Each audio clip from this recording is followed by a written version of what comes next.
Marcela tenía 20 años, Mariel era quinceañera.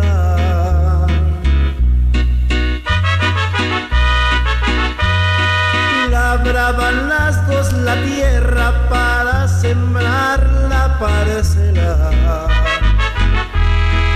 Un día Mariela fue al pueblo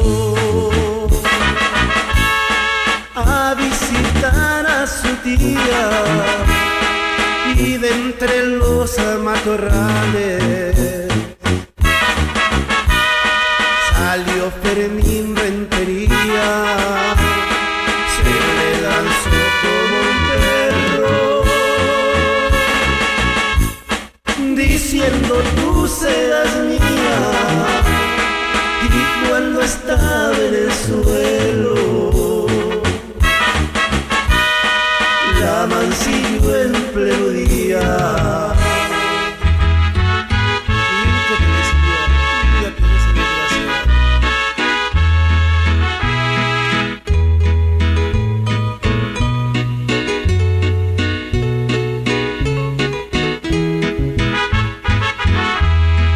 Mariela llegó a su casa con sus ropas destrozadas. Marcela no dijo nada y ella se quedó callada. Otro día por la mañana Marcela se levantó.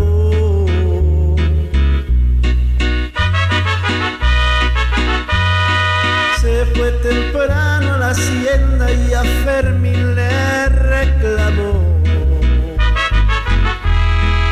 Otro día por la mañana a un hombre muerto se halló.